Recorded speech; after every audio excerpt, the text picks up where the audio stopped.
They said I joke too much, that I don't fit the mold. But last time I checked, I'm the one still bold.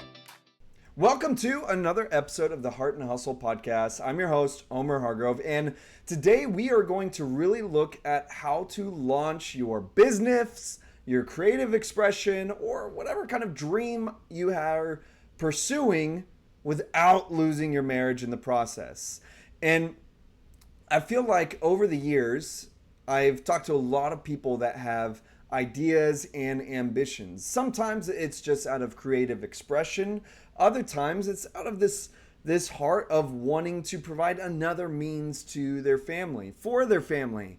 And especially like in our world today, I mean, a lot of people that I know who have full-time W-2 jobs, they get paid a full-time salary, and they're still looking for side projects in order to make another side gig, like something to make a little bit more money on the side. Because at the end of the day, the kind of strain that we're in requires a lot more grind and hustle than in previous generations. I mean, our previous, like say our parents' generation, you could just work a full-time job and relax. You just go to work, come home, relax. You could pay for the house. You could pay for the car. You could kind of just chill the rest of your time because you're making enough.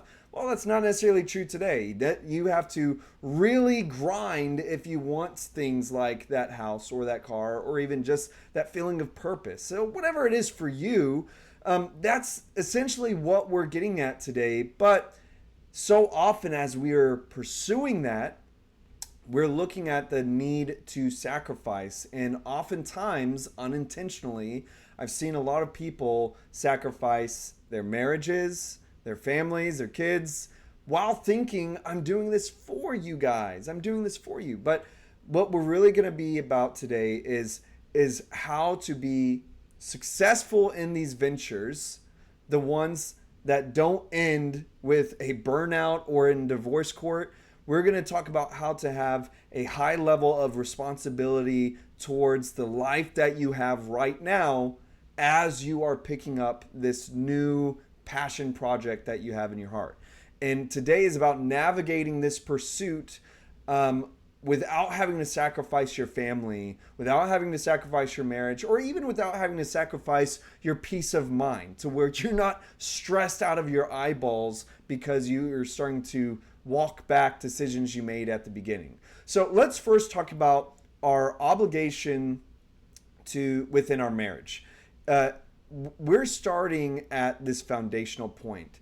It's not, we can't just jump into our business plan before skipping over the home. We have to talk about our obligation to our family and our marriage first, period. And like I said, I've talked to so many people there's one person who's really wanting to hustle. They're really wanting to put in the grind for this new passion project. And whether it's a financial project, like it's a business plan, or maybe it's a creative expression with hopes that it will turn into a business plan, the conversation usually happens like this. It usually is one partner saying, I'm doing this for us, and I'm trying to build something greater than what we're doing right now so that we don't have to work like this. We don't have to be stuck to this 9 to 5, or it's so that we can grow in different ways. And the other partner is saying, I get all that, but right now I feel like I'm drowning and I need somebody that can help with the dishes today instead of thinking that this will be good for 5 years from now.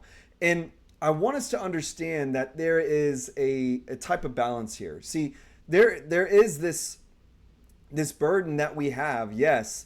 And when you start a new venture, you are effectively adding a new member to the family, okay? And it takes time, it takes money, and it certainly takes emotional space. And if you don't account for where that time comes from, it will just get taken. You'll be stealing it from your spouse.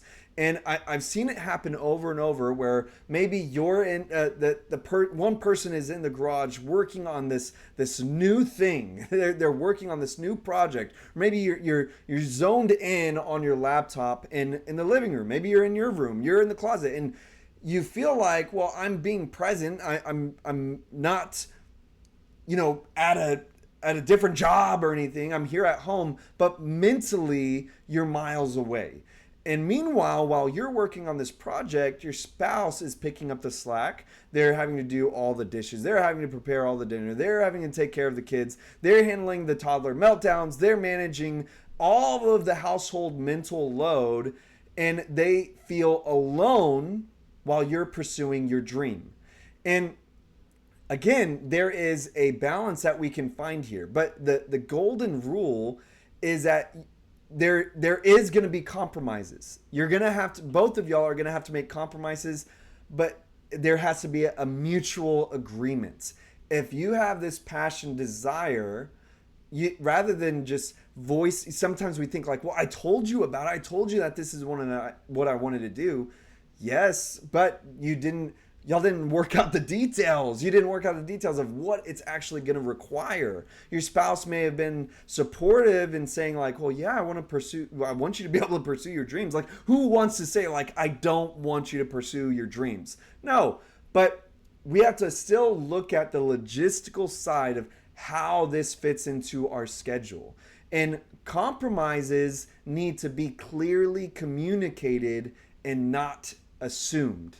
Because if you assume they are okay with you working every Saturday this month, you should ask, hey, I have a goal to get this done, this website, this, etc., to be done by the 1st of next month. That's going to require 3 hours every evening this week, or once a day this week for me to do this. How do you think that's going to affect you? And what do you need from me beforehand, afterhand, or compromise wise, so that you don't feel like you're drowning while I'm pursuing this or doing this? And wiggle room should exist. There can be a reasonable time, and maybe that idea doesn't fit right now. Like if you have a newborn at home, maybe right now isn't the best time to pursue this dream. But in maybe 7 to 9 months, when the newborn is sleeping throughout the night regularly, has maybe a more established routine, then that might be the time to start this new venture. And see, schedules can easily get tight, and we can have these moments where we have a sprint, but a sprint shouldn't turn into this marathon without a conversation. When you communicate, you're inviting your partner to be a part of this journey with you.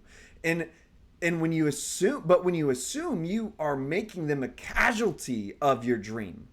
And that's what we don't want, because then this venture is going to become a wedge between the two of you, when instead it could be a dream that you guys are essentially building together. It won't be a source of resentment. It will be a source of encouragement for one another.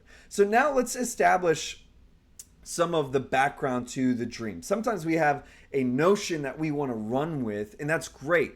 But I want us to first, now that we understand how to align our home and being able to how to clearly communicate it with our spouse and how it affects them, so that we're not abandoning them to all of the work that we're dropping, I want us to talk about strategy. You see, you can't necessarily hit your target if you haven't drawn what that target is. If you don't know what that target may be.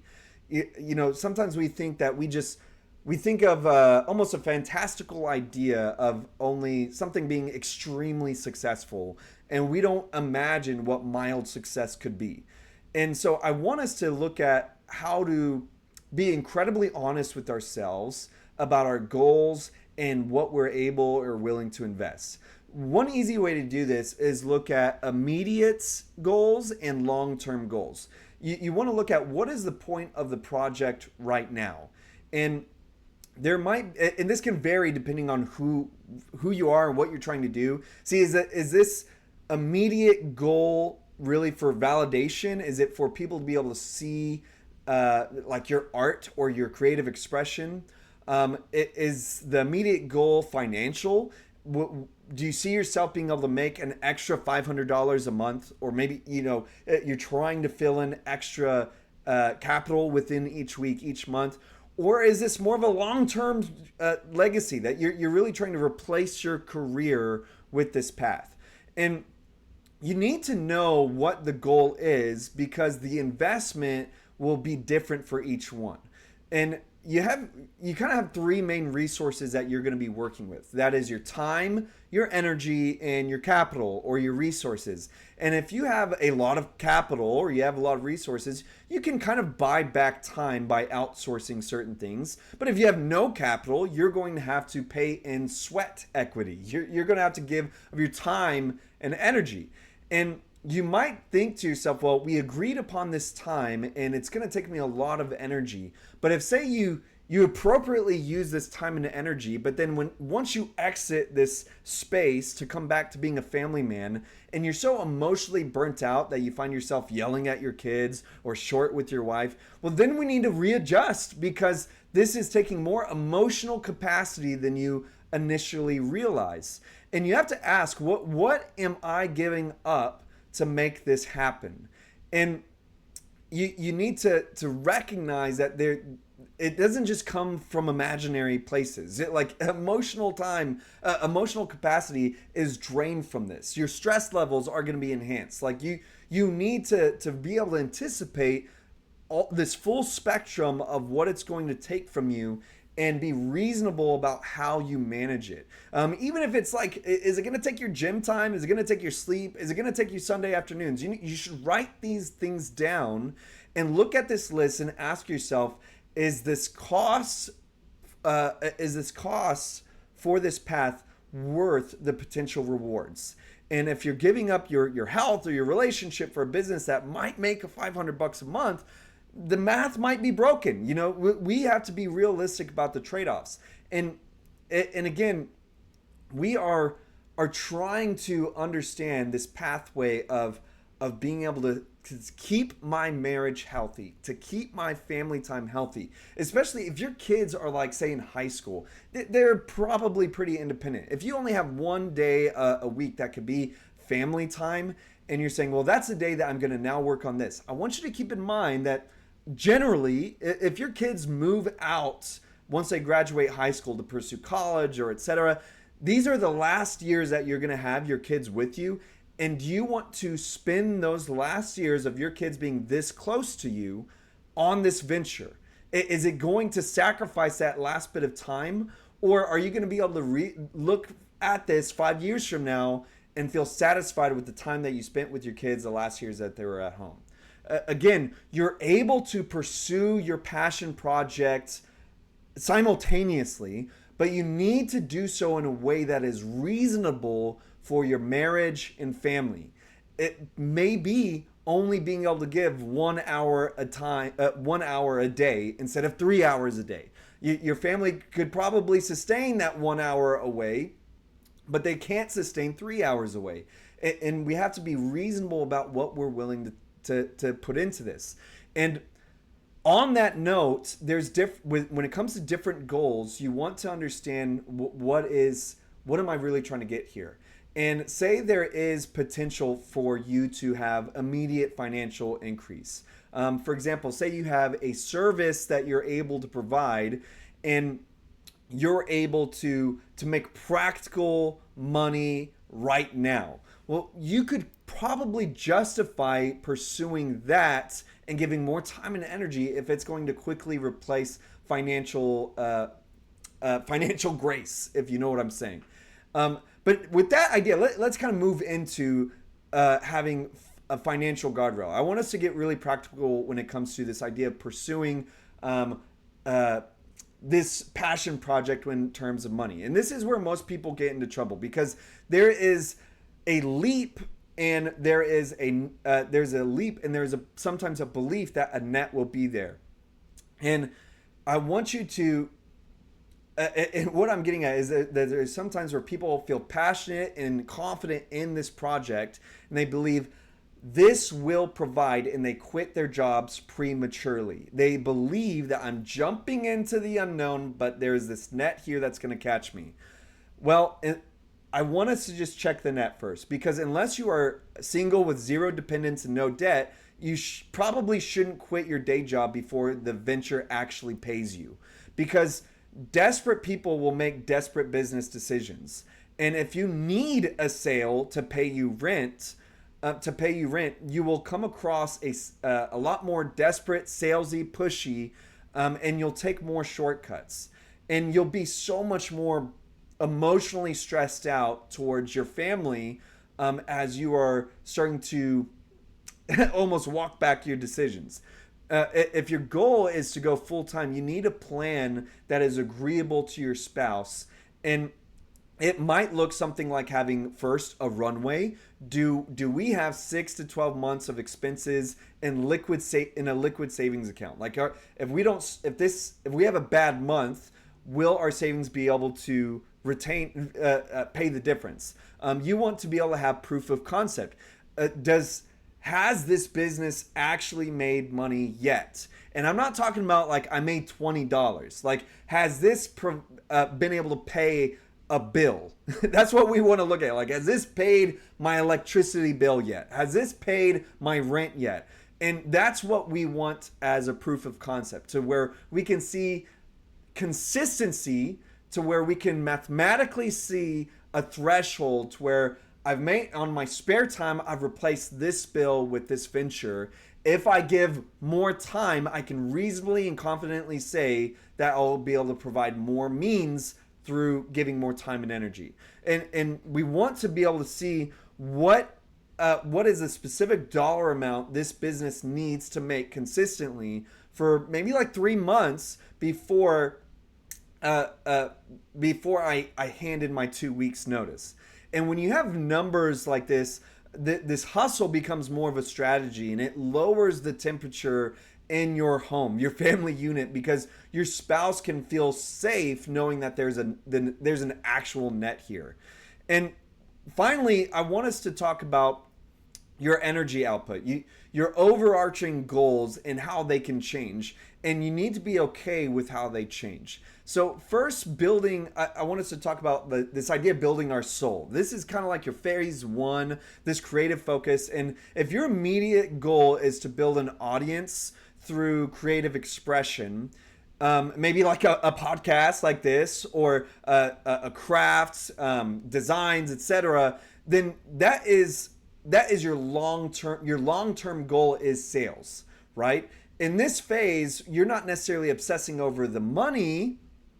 You are focusing on the value. You are building value through this audience and through the creative work that you're pouring energy into. And you need to recognize that, because if you're not going to make money yet, your time investment must stay within the boundaries you agreed with your family. You have this creative thing you're working on, and it is not going to bring in money until way down the line. This is a long-term investment as I'm pouring into this creative focus. Now we're looking at building, after we do that and we start building an audience, we are going to start building this engine. And this is where we start focusing on income. And if your immediate goal is sales, so we talk about creative expression, where it's like a long-term investment where you're building an audience through your impact, through your influence, and then eventually you can monetize that to bring back sales. But now let's change our gears to, if you are focused on sales right now, like say if I'm going to start a service work to where I provide service to receive X amount of money, you can't necessarily, you're not playing, you're not playing with creative stuff. You need to spend 80% of your time on lead generation. That is making just pure cold calls, networking, and this is just like a grind. If you call 100 people, if you're doing 100 cold calls, you're most likely going to get 1 to 5 sales.